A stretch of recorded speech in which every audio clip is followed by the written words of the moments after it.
Welcome baganagaan dhuftanii live seenulle sagantaa waachuun turre garuu ammaantaan gun social media arkuu meefirraa takkaan live seenee marroodhaas dawalee dubbisee warra social media kana tasgabbeessaa jeetiin seenuudhaaf murteessee welcome jaalmarroon du'ee jiraayidha. mootummaan Itoophiyaadhaa olol kana maaliif ooftii waan jirraa hin dubbachuu barbaada. Haasawaan marroo haasoo illee isiniifin hima. Marroon taduraati marroon hin duune fayya qaba, nagaa qaba, qabsoo jira. Kuni waan godhameef waan yaaddamee miidiyaadhaan poolisiin Oromiyaadhaa marroo ajjeefnee jirraa jee waan dabarseefis boodarra isiniifin hima. wal afeeraadha walii sheer godha sagaleen yoo dhagame na wachiisaadha.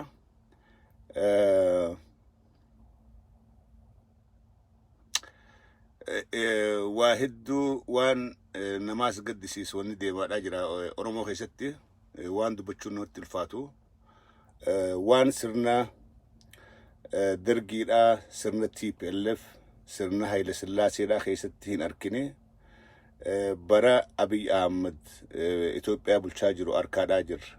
Roorroo gaafa Haile Sillaaseedha Oromoo irra hin gahin, gaafa dargiidha Oromoo irra hin gahin, bara TPLF Oromoo irra hin gahiniitu yeroo ammaan tanaa kana bara Abiy Ahmed bara Oromootu biyya bulcha jedhan Oromoo irra gahaadhaa jira. Fakkeenyaaf maatii qabsaa'otaa dargiin takkaa maatii qabsaa'otaa barbaadee qabsaa'otaan deebisuudhaaf yookaan doorsisuudhaaf haadha abbaa nama gaaraa qabsaa'oo ajjeesee hin beeku. TPLF kana gootee hin beektu. Sirni maantanaa sirni naftanyaadhaa sirni Minilik deebi'ee Oromoo gubbaa qubate ka Abiy Ahmediin geggeeffamu arraan tana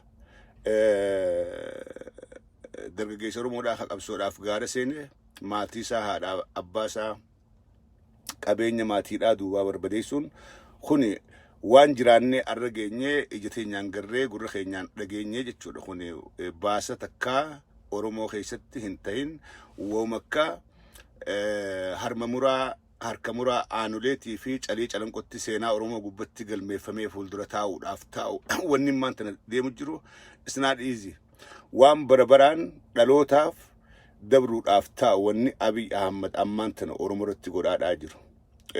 Marroo amata 17 eega maatii biraa deeme maatiidhaan wal quban qabu qabsoo sabarra jira qabsoo Oromoo irra jira.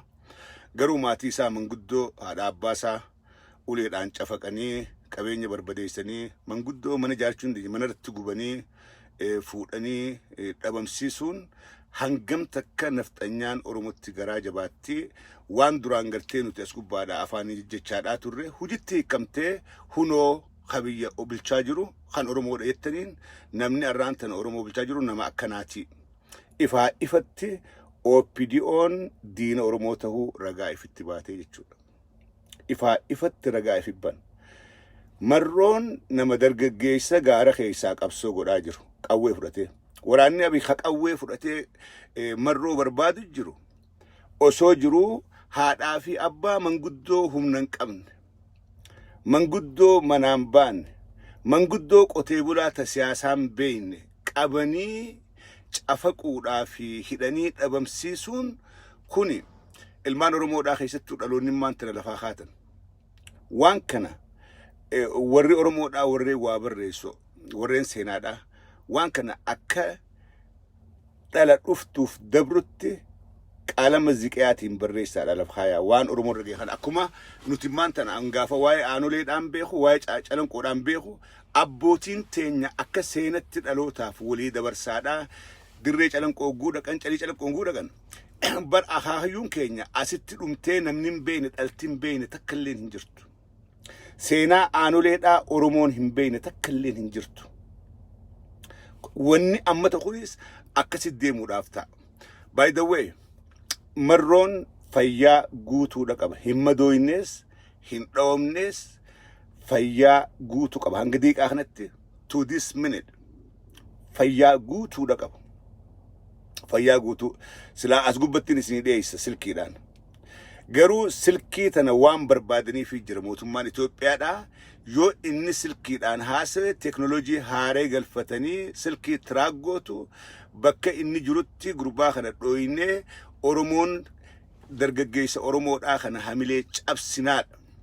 Waa lamaaf wanni saganteeffatanii oduu kana breaking news marroon du'ee jiraa jedhanii wanni baasaniif waa lamaaf. Takka akka marroon lafaa ka'ee silkiidhaan dubbatu. Lammadammaasii qeeroon Oromoodhaa arra abdii qabsoo karaa nagayarraa murattee jirti. Qabsoon karaa nagayaa dukkanooytee cufamee jira karaan isiidha. Kana booda qabsoon ummanni Oromoodhaa humnaawee qabsaa'u waan jiru arra qeeroo fi qarreen Oromiyaa guutuun itti amananii fudhatanii itti jiran. Karaadha barbaadaa jiran haala mijjeeffachaadhaa jiran malee Abiy injifachuudhaaf Oromoon hidhattee loluudha qabdi. Arra dargaggeessi Oromoodhaa Oromiyaa guutuu keessaa asirratti waliif galee jira jechuudha. Waliif galee jira.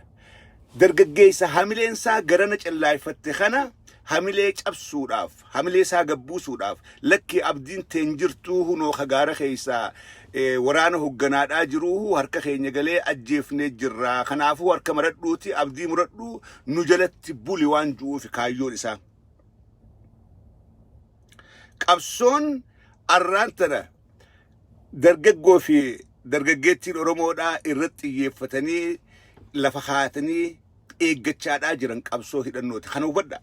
Oromiyaa guutuu keessaa haalaatu mijjaayiniif haala mijjeeffachaadhaa jiran malee this is the only way. Qabsoon hidhannoodhaa Oromoon hidhattee akka saba guddatti loltee diina fi cabsitee biyya fi jaarachuun the only solution. Furmaanni karaan tokkichi hafe kana qofa. Warra qabsoo karaa nagaatiin je'ee galee hundaa'uu bittinneessan, hidhan, kaan ajjeesan, billeessan qabsoon karaa nagaa dukkanoottee jirti. Filmaataa fi jinni yoonni Itoophiyaa isin jirtu. Arra dargaggoon abdiin siidhaa wanni alatti dhageeffachaadhaa jirtu. Marroo yoom na biraan bahaadha. Oromiyaa guutuu keessaa. Yoomiin kilaashii walitti aanaadha. Yoomiin akka dhiiraa diina kiyya boochisee geeraraadha. Wanni qeeroon Oromoodhaa yaadaadhaa jirtu. Wanni calcalifeef kanaaf. Qabsoo karaa nagaa haga maayyii irraa dubbanne, irraa haasoyne, qeeroo kakaafne, istirateejiin adda addaa itti faayidaawame. Garuu hin milkooyne. Mootummaan gabroonfataan qabsoo karaa nagayaa hin beeku obboleeyyan kee kana hubadhaa. Namni si gabroonfachuudhaaf deemu Abiy nugusa ta'uudhaaf deema. Nugusummaa isaa karaa nagayaatiin lakkii nugusan taatu ummanni kana barbaadaa lakkii nugusummaa tana gadhiisiin hin taatu. Humnaan malee, qawweedhaan malee, irreedhaan malee, itti garsiiftu malee. Kana arra wanni qeeroon Oromoodhaa hubattee hanga guyyaan kun dabree waan yaanne arkannuu hanga haalli nu mijaa'u callisaniiti mataa qabatanii taa'aa jiran. Kana jechuun harka kennan moohaman amma opidoo akkasii yaaddi. Harka kennan moohaman cabanii jiranii lakki akkasii yaaddi. No. They are waiting for the right time. They are waiting for the right time. Arraan tana duulli Itoophiyaatti gaafni Afrikaadhaa guutuun jeeqamuudhaaf deema. Marroonfaan they are advancing every day if dura deemaadhaa jiran. Guyyarraa if dura deemaa jiran. Mee ilaala. Silaa isaan laafootanii, silaa isaan humnan qabaatini mootummaan Itoophiyaadhaa, mootummaan nafxanyaan dila kanan boochu. Silaan dubbattu maqaa isaanii kaasuun barbaaddu. Maaliif akka ummanni Oromoodhaa irraanfatu barbaadde. Wanni maqaa isaanii amma kaasaniif they are advancing every day. Fuuldura deemaa jiran, fuuldura sossohaadhaa jiran, lafa qabachaadhaa jiran, gantoota OPDO ka ummata fi fixaadhaa jiru tarkaanfii irra fudhachaadhaa jiran, mirga saba ifii eeguudhaaf guyyaa tokko rafanii bulaadhaa hin jiran. Kanaatu mootummaa Itoophiyaadhaa maraachaadhaa jira. Nama tokkootu natti hime. Nama tokko nama OPDOdhaa. hugguuni dirqamni wallagga deemiidhaa miti maqaa wallaggaa haasoo keessatti OPDO biratti maqaa wallaggaa ka'e OPDO'n firra fincaanti maaliif namni kara wallaggaatti kute OPDO keessaa nagaan asin deebi'u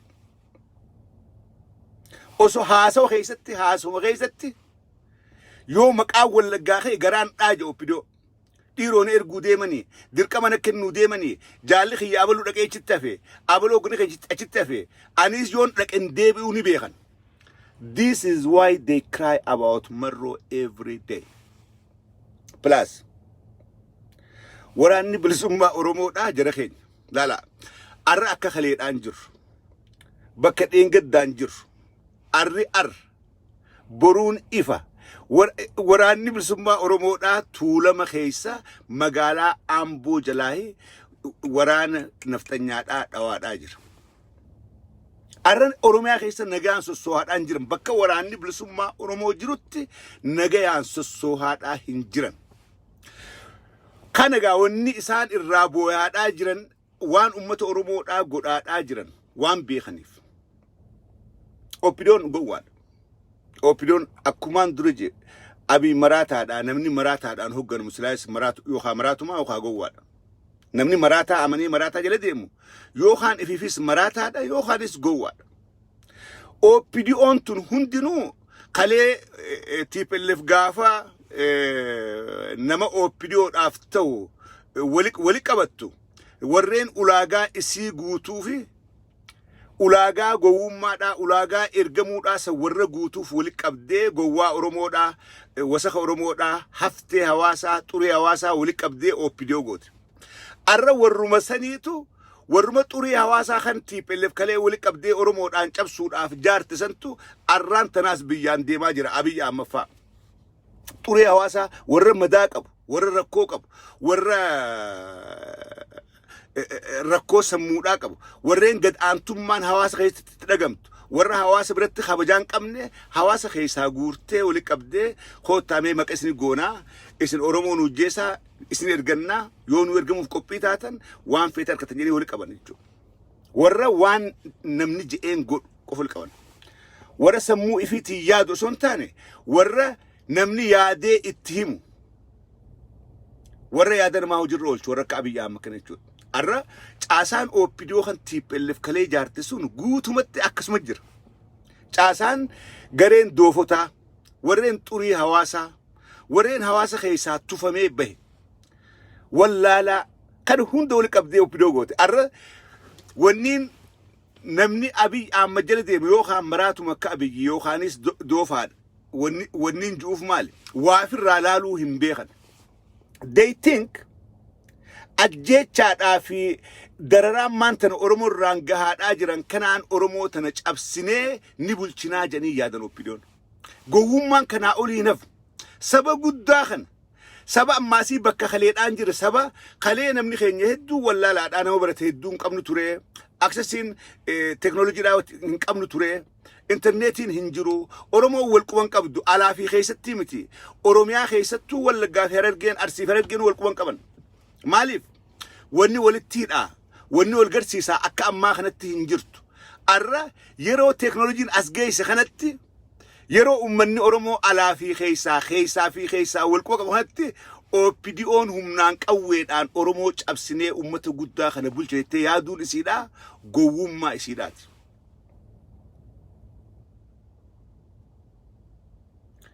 Duuba arraas wanni newsiin Facebook irra baasanii marroon du'ee jira akkas ta'ee jira jedhanii baasan tuni maali beeytanii dargaggeessa Oromoodhaatiin carraan isin qabdan numa jalatti buluudha. Warreen gaara keessaa qabsoo godhaa jirra juu hunoo marroodhaa hoo ajjeefnee jirra. Abdii kutadhaadhaa gabrummaa jalatti jilbiifadhaa bulaadhaa. Karaan qabsoo hidhannootti gootan tokkolleen isin nafne isiniif hin jiru jeniiti. Waan kana silaa isaan dhaamsa kana dargaggeessa Oromoodhaa biraan ga'uu barbaadan. Waan takka wanni nubatin maali beektanii waan gowwaataniif. Marroon nam tokkoo miti. Marroo is not one person. Marroon dargaggeessi Oromoodhaa guutuun arra marroodha. Carraa marroon arkate kana leenji'ee bakka dhugattiin arkamin malee dargaggeessi Oromoodhaa kun hundinuu bar marroodha. Ka ala jiruu fi ka keessa jiru. Yoo marroon tokko silaa du'eewu marroo miliyoon takkaa bakka bu'a. Arra Oromoon sadarkaa akkanarra jiraachuu isiidhaa you don't know because you are OPDO.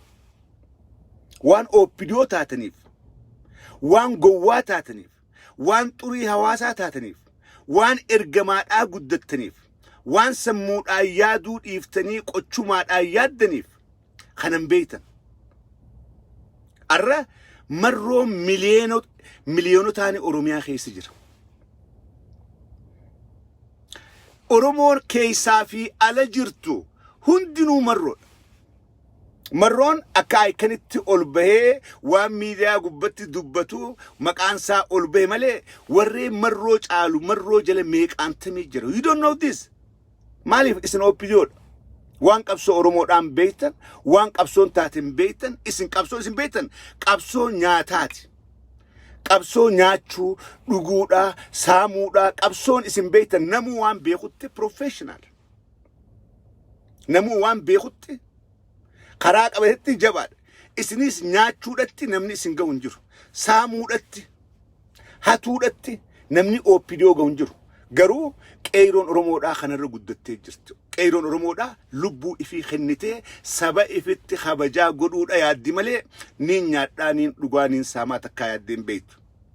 Kana wanni marroon haadhaa fi abbaasaa osoon arkin akka barnootaaf baheen amata 17 gaara keessaa Oromoodhaaf qabsaawaa jiruuf arra haadhaa abbaan isaa gaafa hidhaman silaa OPDO nama akka keessanii ta'e lakki annaa gahee jira angaleetii nyaadha nagaanii nyaadha dachii qotadheeti jee silaa OPDO ta'e. Garuu sammuunsaa rakkoo saba isaa furuudhaaf boqannaa hin qabdu. Haadhaa fi abbaasaa akkuma haadhaa fi abbaa Oromoo hundatti ilaalaa jechuudha. Qabsaawaan akkana. You don't know this. Isin OPDOdhaame kanan beektan kun isin hin galu. Arra warri kamarroodhaa warri gaara keessa jiru. Warri amma dura ilma keetu gaara jiraadhaaf haadhaa fi abbaasaa duubaa ajjeeftan akka inni itti yaadu haadhaa abbaa kiyya qofaa miti haadhaa abbaa Oromoo hundaatu ajjeefamaadhaa jira. Haadhaa abbaan kiyya haadhaa abbaa Oromoodhaati. Kana hundaaf hin qabsoo godhuudhaaf gaaratti bahee hangaan kaayyoo tiyya galmaan ga'u hangaan du'ee dabru kabajaa saba kanaa barbaadurraa if duuban deebi'eeti garaa isaa muratee beelawee dheebuudhaan dhagaan fottosaadhaa qoreen diraadhaa kilaash garaa jala kaatee gaara keessa galaa jechuudha. Maaliif warra kaayyoo qabu? Warra kaayyoo qabu jechuudha. Warra dhugaa saba fiitiif dhaabbate. Warra kanaa wajjin wal dorgomuu hin dandeessan OPDO. Warra kanaa wajjin you cannot stop them. Jara kana qabsorraa deebisuu hin dandeessan. Isin kaayyoon qabdan kaayyoon keessan qochumaadha garaadha. Isin yoo nyaattan kaayyoon teessan galma geesse. Yoo garaan keessan guute kaayyoon teessan galma geesse. Isaan kun garuu osoo nyaatanii quufuu danda'anii osoo uffatanii boonuu danda'anii osoo niitii fuudhanii wajjin gangalachuu danda'aniiti kana hundarraa if adabanii if qabanii rakkoo sabaa dura aansanii taa'aa jiran. Anarra wanni natti dhagabe hogguuni as gubbaa OPDOon akkuma poolisii Oromiyaadhaa akkuma laafatti waraabesummaa Oromoodhaa akkana goonee jirra marroonis dhawamee du'ee jireetti nutti himanii jiranii yaa sare silaa marroon du'ee isin silaa OPDO guutuu Abiyyiitu dhaqee dhiichisame. Silaa Abiyyiitu dhaqee reeffasaa viidiyoon garsiisaa bar gubbarratti dhiichisa.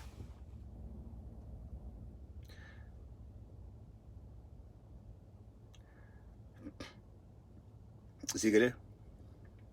So, wannin isiniin himu marroo wajjin haasa'eetiin jira. Ilmaan Oromoodhaa warreen viidiyoo kana dhageeffattan walii himaa.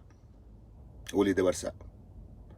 Haga ammatti waa takka illee hin taane qoreen hin dirre hin dhawamnes hin madooynes fayyaa guutuudha qaba. Guyyaa kaleedhaa waraana nafxanyaadhaa kan Abiy Ahmed itti erge akka isaan godhan OPDO gaafadha. waraanni bilisummaa Oromoodhaa kan Wallagga jiru waraana isaan barbaaduudhaaf jala dhaqe akka isaan godhanii deebisan anaa miti anin dubbadhu as gubbatti OPDO gaafadhaa deeynaw qaamni isaanii achitti hafeeti mataan dhufeef jechuudha isaan barbaadan dhayin marroon faan ummata Oromoodhaa keessa Oromiyaa keessa jiran kaayyoon isaanii if warra barbaadatti dhaqe akka isaan godhanii deebisan as gubbattiin dubbadhu OPDO yoo gaafattan kalee nam meeqaatu hoflaadhaa mataan isin deebi'eetiin yoo gaafattan they will tell you so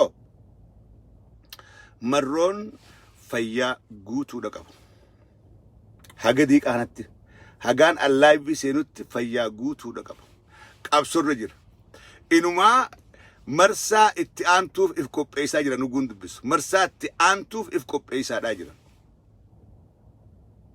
tarkaanfiin maasii kalee caaltu fudhachuudhaaf tarkaanfii kalee fudhatessanta caaltu fudhachuudhaaf if qopheessu jira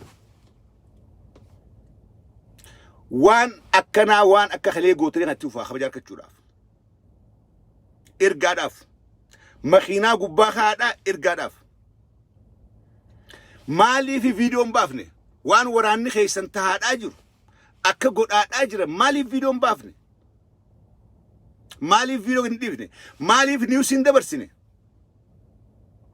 kalee waraanni keenya cimaan leenjii gahaa qabu kan shaneen balleessuudhaaf ergine balaa akkanaa turre gaheeti qaamni hafee mataan nu dhufeetti maaliif hin dabarsine oduu OPDO so silaa du'ees qabsaawaan silaa du'ees geeraraadhaa addo ililchaadhaa addo waan du'eef beeka akkatti du'e beeka qabsaawaan bu'aadhaa iyyaadhaa waynee jechaan du'u akka waraanni keessan uuu jechaa dutti koflaadhaa addo osoo koflu du'a kaayyoo du'eef qabaa jechuudha saba isaatiif duu akka miliyoononni duubaan jiranii dhufanii wareegaman beekaa jechuudha silaa marroon qabsorratti wareegamee hiise ni ililchina malee Oromoon boochu hin jirtu ni gamman maaliif goonni tokko gaafa wareegame goota miliyoonaatu duubaan dhufa we know this seenaa qabsoo Oromoorraa hibeeyna goota wareegaman kumaantamaan qabna goota wareegaman garuu gootan isaan caalu bakka buusaadhaati wareegamaadhaa asgaan amata 50 dabre kan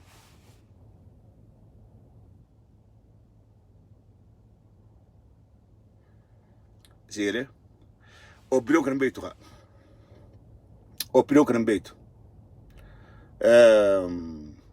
akkasi marroon naga jira qabsaawonni marroo qofaa miti warri marroo alaatiis guutuun if dura deemaa jiran guyyarraa if dura deemaadhaa dura siqaadhaa akka maqaa afaan qabsoodhaatiin dura siqu jedhama duratti siiqaa jiran duratti ciiqaadhaa diina jala siqaadhaa wanni abii baaressu jiru waraanni bilisummaa Oromoodhaa arraan tana humna biyya qabattee jaaruu dandeessu gayaa horatee jira gaafa garii eenyu diimaan goodhaa kalee guwaasu isaa kalee dhageeffadhaan guyyaa isin beeku waraanni bilisummaa Oromoodhaa Tigraay keessatti leenjifamee Tigraay keessa jiraa jedha yaa obboleessu an baraan qabsoo keessa ture bara diimaan faan hogganuu turan bara diimaan goofaadhaa wajjin diimaan goofaadhaan hoggana keenya jechaa turre saniin if duuba deebi'ee santuna qocce bara warra kanaan hogganoota keenyaa hogganoota dhaabaa gurguddoo jennee if dura laalaadhaa turre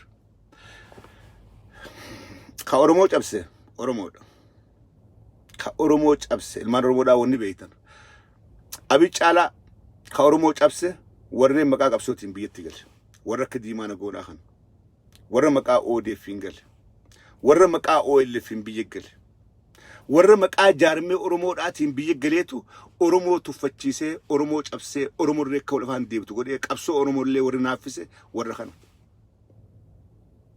Qoonni isaan Oromoo diiguudhaa fi qabsoo Oromoodhaa naaffisuu keessa qaban qooda OPDO'n qabduu gadii miti.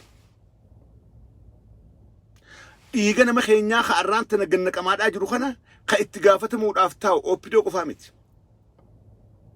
Warreen Oromoo kan cabsuu dandeessu karaa kanaaniiti Oromoo ajjeesi Oromoo jiilchi qawweedhaan gatteesi warri jee gorsaa jiru warra akka Diimaa Naggoodhaa kana. He said himself.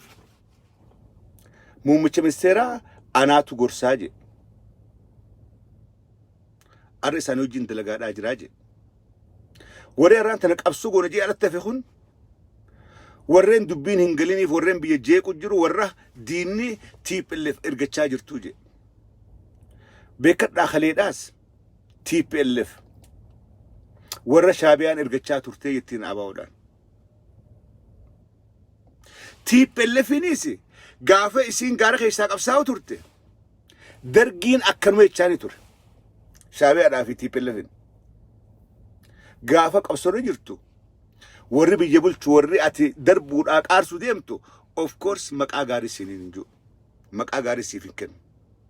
Garuu warri OPDO'dhaa haajuu kan nama gaddisiisu warreen hoggana keenya jennee if duratti ilaalaadhaa turre edaanuu dogoggora guddaa keessa turre. Edaawwannummaan gaafa ABO keessatti ABO sochii dhoorkee cabsee nu hambisee hoo edaanuu warreen akkanaan.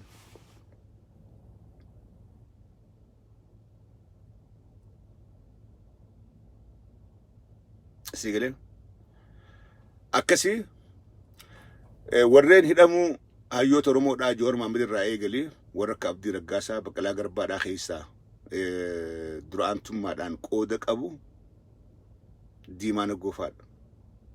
Leencoo Baatii faadha. Leencoo Lataa faadha. Kamaal Galchuu faadha. Kana amantanuu amanuu baattanuu dhugaan jirtu kana. Amiin Jundii faadha. Amantanuu amanuu baattanuu warreen harka keessaa qabu hidhamuu Jowaar keessaa warri harka qabu feetan fudhaa feetan dhiisaa jara kana. Wanni OPDO qofatti quba laannuuf hin jirtu asirratti.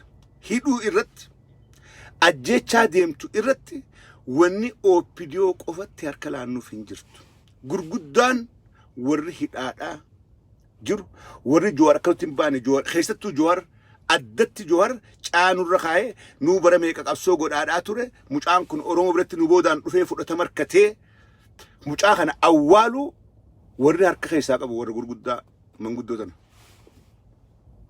Waan hedduu waan hin dubbachuun barbaanne jira waan hin beeku. Waan hin gabbee haasa'uun barbaanne laata yoon dubbadhe waatu badaa jee eeggadhu sigalee waan akkasii hedduudhaa jira jechuudha. Manguddoo tana ta'a. Addatti Jowaar Mohaammed warri ukkaamsaa jiru. Warri Jowaar irraa hijaa hamtuu qabu. Hijaa hamtuu qabu warra hogganoota jaarmee Oromoodhaa warra maqaa ABO'tiin gale warra maqaa ABO tokkoomeetiin gale warra maqaa ODF'n gale warreen kun Jowaar Mohaammed hijaa guddurraa qaban. Warreen rogeeyyiin ala kanatti duraa wajjin dalagaadhaa turre 2014 irraa hanga 2018 wajjin dalagaa turre hedduunis warri irraan tana mootummaa tana jalatti maxxanee deemu kuni irra hedduun isaanii warra Jowaar irraa hijaa qabu. Maaliif maqaa barbaada? Waan sabaa osoo hin taane maqaa barbaada. Kana wanniin yeroo hedduu caljuuf maali? Oromoon Jowaar Mohaammeediif hin ta'in Oromoon Hacaaluudhaaf hin ta'in eenyuuf taatee waan juutu gaddisiisa. Keessattuu waa hedduun dubbannu. Waa hedduun dubbannu. Namni qabsaawaan qabsoo keessatti walitti illee ni mufattaa. Walitti illee ni gufattaa. This is normal. Garuu dantaa sabaa namni dabarsee hin kennu. Hogguu saba dhufte namni aarii walii qabus walii dhiiseeti rakkoo saba fi furuu dura aansee rakkoo ifi san boodarra aanfatee boodarra wal gaafata. Arra warri keenya warri biyyatti gale joora soo tokkooma aboo mataa walii qabadhaa mee haa tokkoomnu yoo tokkoomnu illee humnan taanu soo juuti boodarra edaa isaan inni haa tokkoomnu jaani edaa isaan isarra dalagaadhaa jiran akkamitti isa kan hallayyaana hinaa annamni akkamitti obboleessafitti waan akkana yaadee nagaan boqotee bulaa waan juniin ajaa'iba akkamitti nagaan nyaatee jiraata nama kalee wajjin nyaate jaala qabsoodhaa afaanii wajjin koflaadhaa hallayyaa naqee akkamitti nagaan boqotee jiraata akkamitti nagaan rafee ka'aa waan juniin ajaa'iba and I don't do that gurguddaan nuti iddootti eegduuni irra hedduun isaanii warra akkasiiti garuu qeeroo Oromoodhaa qarree Oromoodhaa kun qalbii hin cabsu bakka jirtanii waraanni gaara jiru marroonfaan isiniif lolu jiran marroonfaan isiniif lolu jiran obboleessoo walitti warri gaara keessaa qawwee dha'u jiru ifiif qabsaawaadhaan jiran ummata kanaaf qabsaawaadhaa jiran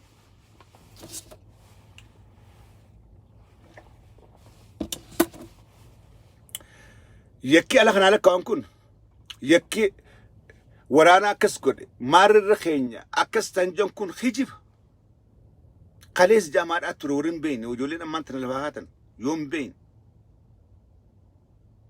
kalees jaamaadhaa ture qabsaa'otaaf maqaan gaariin hin kennamu Nelson Mandelaan listii terroristii gubbaadha ture garuu at the end Noobeelii nagaa badhaafameeti addunyaa irratti namni ka'ee Mandeelaa wajjin suuraa ka'uun aangoonni addunyaadhaa bulchaan pirezidaantiin Ameerikaadhaa Prime Ministeriin England dhaqanii Nelson Mandeelaa wajjin dhaabbatanii suuraa ka'uudhaaf walumatti fiigaadhaa turan nama listii terroristii gubbaa kaanii namni kun shoorar keessaadha jechaa turan boodarra nama nagayaa beekamaa taheeti addunyaa biratti namoota akkaan jaalataman keessaa Nelson Mandeelaan ka duraati garuu hidhameeti cafaqamee maqaan hamaan kennamee fi moggeeffamee marroonfaanis akkasuma warreen marroo wajjin arraan tana qabsaa jirus akkasuma booddeen arraaf kadandee hundi dhagaatti erbata keessattuu warri mootummaadhaa warri akka diimaana goodhaa kunis warri akka leencoo lataatis warri akka leencoo baatiidhaa warri akka amiin jinnii kunis taa'eetuma shanii hajanii shanii onak shanii hajanii garuu maaliif jiraqatti onak shaniin tummaa heddummaatti waan jiru think about this waan sodaatamaadhaa jiraniif waan humnataa jiraniif waan mootummaa tana raasaadhaa jiraniif waan hidda jalaa ciraadhaa jiraniif kanaaf jechuudha nu hundinuu marroo ta'uudhaaf if qopheessuudha qabna lubbuu du'anafne lubbuu baqachaanii ooltu muduuta baqachaanii ooltu samiin kortu dachiidhaan seentu du'a tana namni jalaa bahu hin jiru du'a garuu du'a kabajaadhaa du'a gaariidha du'a kabajaadhaa du'uun gammaddee duuta du'a jalaa bahuudhaan teenya du'a feetu gufattee duutu feetu gacciiftee duutu feetu fe'amtee duutu du'a jalaa hafuudhaa hin teenye du'a kabajaadhaa guutuutu barboonaa duuta silaas narraa naftu kabajaaniin du'e maal abbaasi dhiirti akkana namni onnee qabu dhiirti akka yaadde jechuudha bar oopidiyoonis duumaaf teessi abiyyiis duumaaf ta'a taayyeen faanis duumaaf ta'an of course marroon faanis duuf ta'an du'a marrootii fi du'a taayyeedhaa mee wal maddii qabaa laala du'a doofaadhaatii fi du'a gootaa sigalee dhiirti kana yaaddi if dura du'a sirraa nafneef lubbuu bakka keessu dhabdee akkasii fayyaa ta'a marroon fayyaa jahan guutuudha qaba nageetti jira jara hudha qabeeti itti jira kanaatu maraachaadhaa jira an qabsaa'ota Oromoodhaa warreen Oromoodhaaf akka nuti kalee godhaadhaa turre gaara keessa dhagaa boraafattanii biyyee gubbaa kilaash garaa jala kaattanii arras oromoodhaaf qabsoo godhaadhaa jirtan kabajaan isin oromoo biratti qabdan daangaan qabdu himuun taatu kabajaan isin nu birattis qabdan daangaan qabdu ilmaan oromoodhaa hundi kan hubadha nama isiniif je'ee waan takkaan isinii hima waan takkaan isinii waan na mudate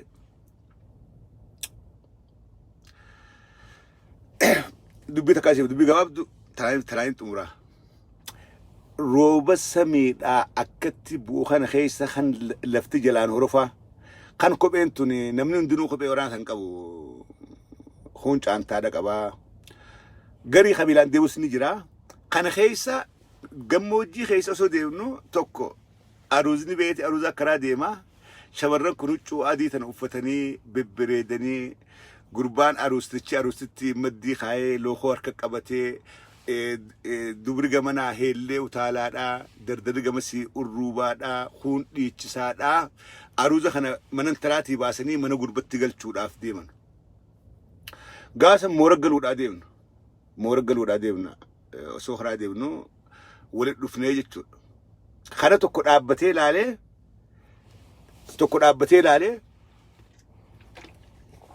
nama guddaadha nama xiqqoo umriin isaa ama 25-26 nama kanatti dhaabbatee ilaalee akkatti ijatti qabee ilaalee saboo ani kunis oromoodha akkatti gartee gaara keessatti horofa jilbas seenee ba'aan duudarraa qabdu ba'aan raashinaa fi huccuudhaa fi wani qabduuni ati luuqa ni geessi luuqa tokko geessi namni waraanaa yeroo hundaa'u ba'aan duudarraa qabu luuqa ni geessi kiiloo 50 ba'aa duudarra kaatee si horofa keessa gudeemu miilli kee kun ba'aa teetii ol horofa keessa gasseena roobni gubbaan si bu'aa san gubbaadhaan hidhannoo qawweedhaa fi xiyyiitiidhaa maarree kana wajjin anis oromoodha akkatti horofa keessa halkan leeyilii kana kaniin silaa rafuu qabu anis silaa takkaataniif jedha kaayee rafuu numaan fedha mee garaagarummaan anaa fi isaa maaliif an leeyilii tana horofa keessa akka deemaa inni hoo intala bareedduu tan harka qabatee mana galfachuudhaa deemaa garaagarummaan keenya maalii jee gaafate jechuudha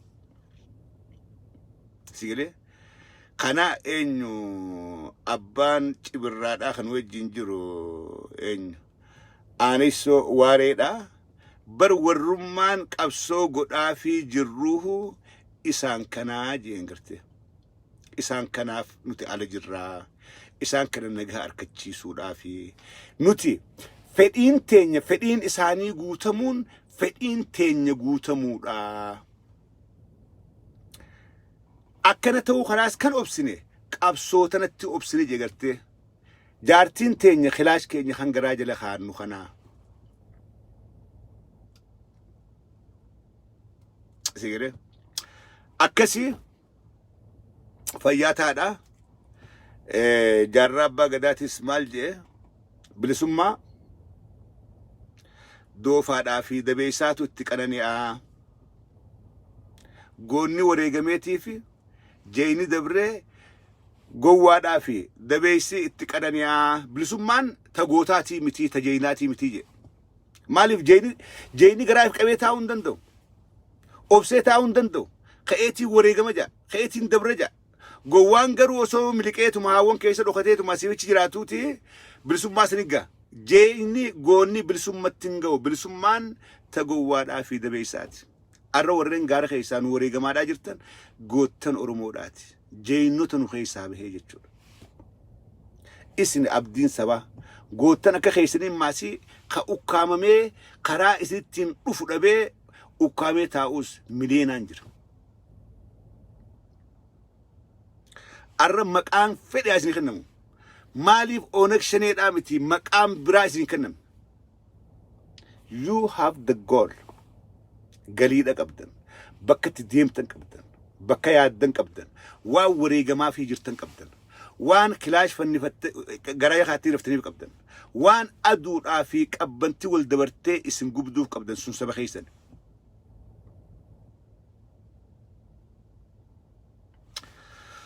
akkasiiti fayyaa ta'a yeroo gaarii qabaadhaadha dubbitaa tulaa bina naqee laayivilee seenuu yaada qabaachaadhaan turre bakka dalagaadhaatiin jira haga deebinee wal garrutti yeroo gaarii.